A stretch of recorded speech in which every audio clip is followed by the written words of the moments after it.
দর্শক, আমি বর্তমানে রয়েছি মিরপুর 10। আপনারা দেখতে পাচ্ছেন এখানে কি অবস্থা। ছাত্ররা সবাই জয় মিছিল এবং সবাই খুশিতে বলতেছে একই কথা। আপনারা দেখতে পাচ্ছেন ছাত্র অতি কষ্টের বিনিময়ে এটা পেয়েছে, যে স্বাধীনতা পেয়েছে সেটা ছিনিয়ে এনেছে, যেটা চেয়েছিল সেটা ছিনিয়ে এনেছে। আপনারা দেখতে পাচ্ছেন সর্বসাধারণ এবং ছাত্রদের সাথে সবাই মিলিত হয়ে একই স্লোগানে বলছে। আপনার কাছে কেমন লাগছে? আমার কাছে অনেক ভালো লাগছে। এই যে এতদিন আন্দোলন করার পর যে বিজয়টা এনেছে, আপনার মনোভাবটা একটু বলেন আমাদের কাছে।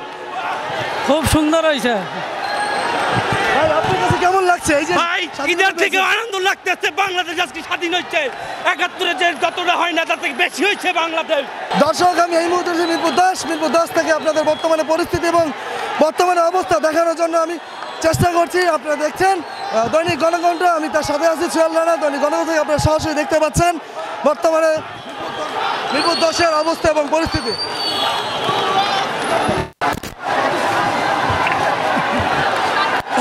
আপু, কেমন লাগছে আজকে এই যে বিজয়? আজকে আমাদের বিজয়ের উল্লাস লাগছে। মনে হচ্ছে দেশ আবার নতুন করে স্বাধীন হয়েছে। আমাদের স্টুডেন্টের যে এত কষ্টের বিনিময়ে আমরা আবার এই দিনগুলো ফিরে পেয়েছি। আমাদের বড় ভাইয়ের যেভাবে রক্ত বের হয়েছে, মনে হচ্ছে আমরা বিজয়ের উল্লাস পেয়েছি। দর্শক, আপনারা জানেন দীর্ঘদিন ছাত্র আন্দোলনের পরে আজকে তার সফলতা এসেছে। আমি শারীরিকভাবে এবং মানসিকভাবে দূরে অসুস্থ, কিন্তু এই অসুস্থতার মধ্যেও আপনাদের কাছে আজকে আপডেট নিউজ দেওয়ার জন্য এসেছি। আমি বর্তমানে রয়েছি শাওড়াপাড়া 10 নম্বর থেকে শাওড়াপাড়া এসেছি হাঁটতে হাঁটতে এসেছি ছাত্রদের সাথে। আসলে আমারও যে অনুভূতিটা হচ্ছে সেই অনুভূতিটা আপনাদের কাছে প্রকাশ করার জন্য আজকে এখানে গণকণ্ঠ থেকে আপনারা সরাসরি দেখছেন। আমি সোহেল রানা, দৈনিক গণকণ্ঠ। দর্শক, আগারগাঁ তালতলা থেকে আমি আপনাদের সরাসরি দেখানোর চেষ্টা করছি দৈনিক গণকণ্ঠের মাধ্যমে। আমি সোহেল রানা। আমি একজনের সাথে কথা বলবো, সে কি বলে তার অনুভূতিটা জানার চেষ্টা করবো। কেমন লাগছে আপনার অনুভূতি আজকে? এটা হচ্ছে স্বাধীনতার শান্তি, এটা মুক্তির শান্তি। আজকে মানুষ হাসে, মানুষ কান্না করে না। আজকে মানুষের মধ্যে মুক্তির যে আনন্দ, মুক্তির যে স্বাদ, স্বাধীনতার যে স্বাদ, এই স্বাদটা আজকে আমরা পাচ্ছি। এতদিন আমরা রাস্তায় কথা বলতে পারি নাই, আমরা মুখের ভাষাটাকে আমাদের আবদ্ধ করে রাখা হয়েছে। আজকে আমরা প্রতিবাদ জানাচ্ছি। আমরা এই খুনি হাসিনার বিচার চাই, আমরা এই মির্জা আজমের বিচার চাই, ফজলেনুর তাপসের বিচার চাই, পিলখানা হত্যাকাণ্ডের, এই বাংলায় যে জেনোসাইড হয়েছে এই জেনোসাইডের বিচার চাই, আমরা ছাত্র হত্যার বিচার চাই। তারা আগস্টকে শোকে পরিণত করতে করতে এমন জায়গায় নিয়ে আসছে, আজকে আগস্ট তাদের পরিপূর্ণ শোক দিয়েছে, পরিপূর্ণ শোক। আজকে আগস্ট তাদের বিচার চাই, শেখ হাসিনার বিচার চাই, খুনি হাসিনার বিচার চাই। দর্শক, যেমনটি মনোভাব শুনলেন এবং যেমন রিয়া ছিল, তারা তাদের মনের ভাব প্রকাশ করলো। চলুন আরেকজনের সাথে কথা বলি, কি বলতে চায়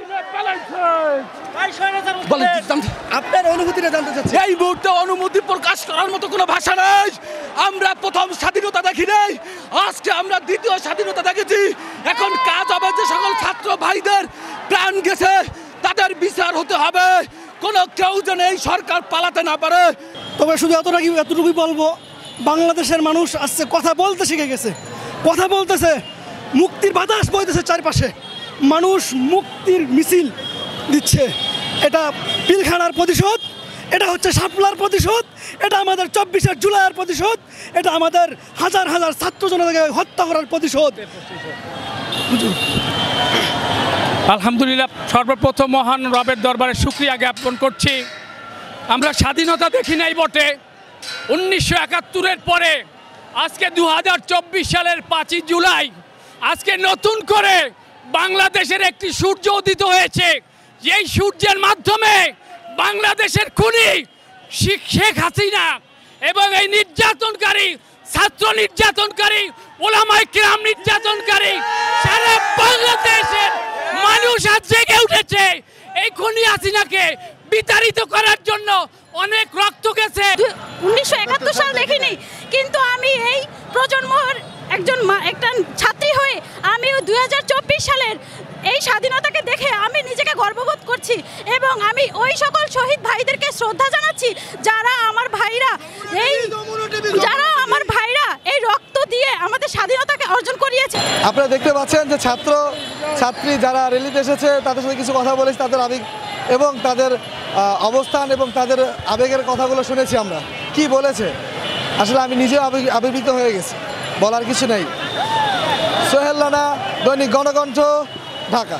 আপনারা দেখছেন দৈনিক গণকণ্ঠ, সবার কথা বলে।